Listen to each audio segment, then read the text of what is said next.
जोधपुर जिले में वैसे तो कुल 10 विधानसभा सीट्स आती हैं, लेकिन जो सबसे ज्यादा चर्चा वाली सीट है वो है सरदारपुर की सीट। एक अनुमान के मुताबिक सरदारपुरा सीट पर कुल मतदाता 2,54,000 हैं, जिसमें सबसे ज्यादा माली समाज के लोग आते हैं, जो संख्या में 60,000 से 62,000 तक हैं, जबकि SC/ST समुदाय 28,000, राजपूत समुदाय 27,000, रावना राजपूत 12,000 और मुस्लिम समुदाय के 27,000 से 30,000 तक मतदाता हैं। यहाँ से पिछले कई सालों से अशोक गहलोत ही जीतते आए हैं। इस बार बीजेपी अशोक गहलोत को घेरने की तैयारी कर रही है। इसमें 3 नाम सबसे आगे चल रहे हैं। 2 नाम राजपूत समुदाय से आते हैं, जिनमें पहला नाम है जल शक्ति मंत्री गजेंद्र सिंह शेखावत का और दूसरा नाम है महेंद्र सिंह राठौर का, जो पूर्व राज्य मंत्री भी रह चुके हैं। और तीसरा नाम माली समाज से आता है। ये है नरेंद्र सिंह कछवाहा का।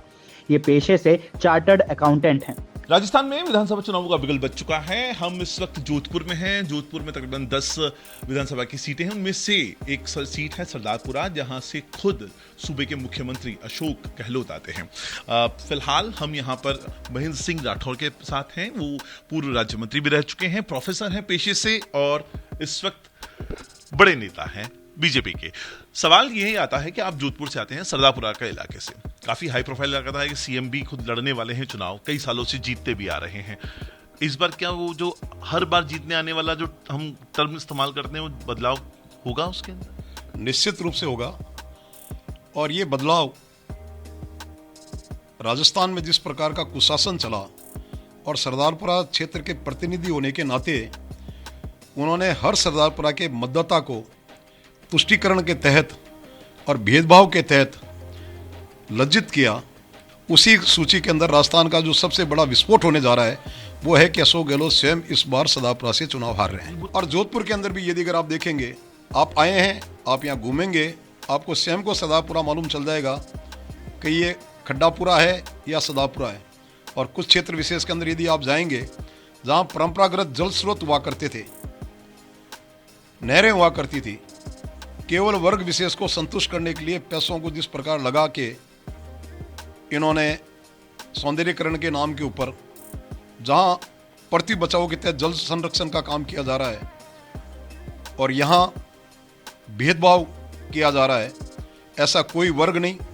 वहां युवा अपने आप को ठगा हुआ महसूस कर रहा है। और यहां भेदभाव की जो नीति जिसके तहत ये शासन इन्होंने चलाया, कोई लॉ एंड ऑर्डर नहीं। एनकाउंटर यहां हो गए दलितों के, यहां बजरी भूमाफिया जिस गति से रात को गाड़ियां जो निकलती है, रहवासी आतंक का जीवन जी रहे हैं कि विरोध किया तो हमको कहीं हमारे स्वजनों को से बिछड़ना ना पड़े। क्राइम की रेट के ऊपर पुलिस कंट्रोल रूम जो सरदारपुरा विधानसभा क्षेत्र में आता है और जयनारायण व्यास विश्वविद्यालय में एक एनजीओ की लड़की को ले जाके 3 जने गैंग रेप कर देते हैं इनकी नाक के नीचे, तो उस क्षेत्र का क्या कहा जाए? ऐसा कौन सा वर्ग है जो केवल न्याय के लिए गुहार करता है, उसको कुछ नहीं चाहिए होता है? मालूम है क्या इनके साथ अन्याय हुआ है, लेकिन अगले ही दिन जयपुर के अंदर एक घटना घटती है और उसके अंदर 2 विधायक हवाई अड्डे पे जाते हैं और 50 लाख की हाथों हाथ उसको अनुदान दे देते हैं। ये तुष्टीकरण नहीं तो क्या है? सूबे के मुख्यमंत्री अशोक गहलोत की कंस्टिट्यूंसी है सरदारपुरा। अब गुजरात का ये जो पूरा इलाका है ये जोधपुर का है और उसी में से एक कंस्टिट्यूंसी मानी जाती है। वहां से नरेंद्र कछवाहा हैं जो यहाँ पर पेशे से चार्टर्ड अकाउंटेंट भी हैं और बीजेपी के नेता भी हैं। क्या मिला पिछले 5 साल में? सीएम की कंस्टिट्यूंसी है, माना जाता है हाई प्रोफाइल कंस्टिट्यूंसी है, मिला क्या? आप मेरे ख्याल से कब आए यहाँ जोधपुर में? कल से आए होंगे तो आपने घुमा होगा, देखा होगा, क्या मिला जोधपुर में? सड़कें सब टूटी हुई, कोई बड़ा प्रोजेक्ट नहीं, कोई काम नहीं। लेकिन ये है कि सीएम यहाँ से है, बस उसके अलावा कुछ भी नहीं। सीएम तो कहता है मैंने बहुत काम किया, मैंने तो आपको दिखना चाहिए ना जनता वहाँ। बड़े इंस्टीट्यूशन आए, लेकिन आम जन को क्या मिला? जोधपुर को कुछ नहीं मिला। कोई भी एरिया में चले जाए, 3 कॉन्स्टिट्यूंसी है यहाँ शहर की, सब जगह खड्डे खड्डे, न ट्रैफिक का नियम है कोई, हमेशा लूटपाट झगड़े, ये मिला हमें इन 5 सालों में। और तो कुछ भी नहीं मिला। दंगे मिले, सांप्रदायिक भावना टूटी, ये सब मिला हमें। ये जो सांप्रदायिक भावना वाली बात आप कही, ये उल्टा इल्जाम कांग्रेस पार्टी आप लोगों पे लगाती है। कांग्रेस कहती है कि आप लोग ना ये तो इस तरह की अपनाते हैं जो जिससे ध्रुवीकरण होता है हिंदू वोटों का। हमें तो जोधपुर के रहने वाले हैं, जो ईद के पहले जो झंडा का कारण हुआ जालोर गेट पे, उस पर किसने किया? हमने तो नहीं किया, करने वालों ने किया। सरकार ने उसको कंट्रोल नहीं किया। अगर सुबह उसकी ईद की परमिशन नहीं देते, झगड़ा भी नहीं बढ़ता। खाम का झगड़ा बढ़ाया, रुको रुको रुको करके इसको झगड़ा बढ़ा दिया। सर एक सवाल और है कि जो उनका अपना पक्ष है कहना कि उन्होंने कई योजनाएं चलाई, जैसे उन्होंने पेंशन स्कीम को वापस करवाया, उन्होंने कहा मैंने कई सारी ऐसी फ्री योजनाएं या फ्रीबीज जिनको कहा जाता है, या राजनीति के शब्दों में रेवड़ी वाली योजनाएं दी, जो लोगों जिसने लोगों का भला किया, चाहे वो शिक्षा को लेकर हो चाहे दूसरी। फ्री योजनाएं वोट को लेकर अगर होती है तो वो गलत है। फ्री योजनाएं मोदी जी ने भी की, लेकिन पूरे देश के लिए, सबके लिए, गरीब के लिए, मिडिल क्लास के लिए।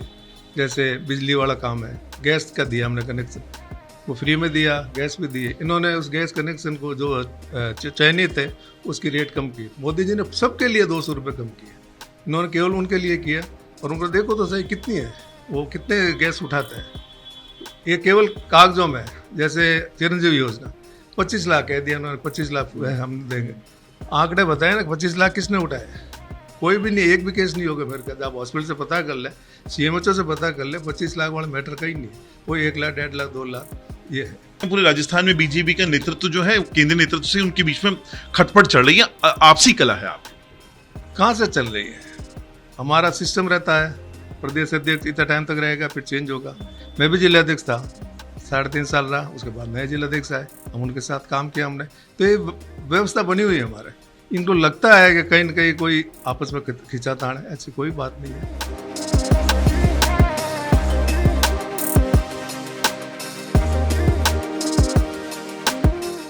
सूबे के मुख्यमंत्री अशोक गहलोत सरदारपुरा सीट से आते हैं, जोधपुर में आती है। फिलहाल पार्टी एकजुट है और उनके चुनावों में लग रही है। हमारे साथ इस वक्त शहर की जो महापौर हैं कुंती देवरा, वो साथ में है। कुंती जी, हाई प्रोफाइल सीट होने का नुकसान होता है या फायदा होता है जब भी सीएम खुद यहां से आते हैं? नहीं, हमारा तो सौभाग्य है कि हम सरदारपुरा विधानसभा से आते हैं और हमारे जो विधायक हैं वो हमारे राजस्थान के मुख्यमंत्री आदरणीय अशोक जी गहलोत साहब हैं। तो निश्चित तौर पर हमारे लिए ये बहुत ही खुशी की बात है। और जिस तरीके से हम आसानी से यहाँ उनके सहयोग से काम कर पाते हैं और जनता का लाभ दे पाते हैं, ये उसी का नतीजा है कि हमारे मुख्यमंत्री यहाँ से आते हैं। सरदारपुरा आपके लिए भी खास हो जाती है। आपके पिता यहाँ से पूर्व विधायक हैं, उन्होंने अपनी खुद की जो गद्दी थी या जो सीट थी वो उसको अशोक गहलोत जो सूबे के मुख्यमंत्री हैं आज की तारीख में, उनके लिए दिया था।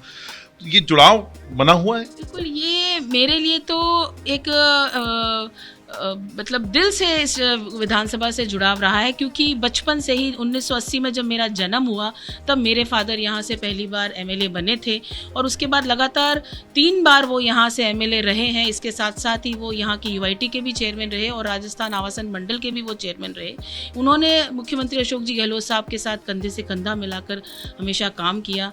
मुख्यमंत्री जी के चाहे 3 बार के MP के चुनाव हो, चाहे वो प्रदेश अध्यक्ष रहे हों, उनके हर उस कार्यकाल में, चाहे वो केंद्रीय मंत्री रहे हों, तो हर उस चुनाव में उन्होंने उनके साथ एक पिता के रूप में उन्होंने उनके साथ काम किया।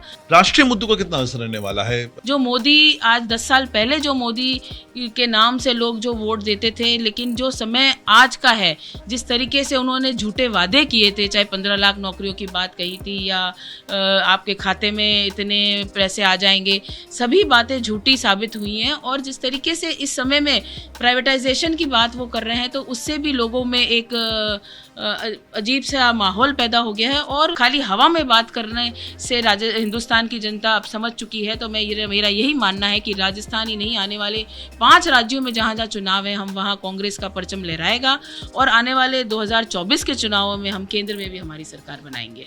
बात करने का हमारे साथ कुंती देवड़ा हैं। इनके पिता पूर्व विधायक रह चुके हैं। राजस्थान का कद्दावर नाम है मानसिंह देवड़ा का। दावा इस बात का है एक बार फिर कांग्रेस आने वाली है, यानी 30 साल का जो इतिहास है, एक बार बीजेपी एक बार कांग्रेस का, वो शायद इस बार बदल जाए। कैमरा पर्सन रवि हंबरकर के साथ अंकुर त्यागी, जी मीडिया, जोधपुर, राजस्थान। जी न्यूज़।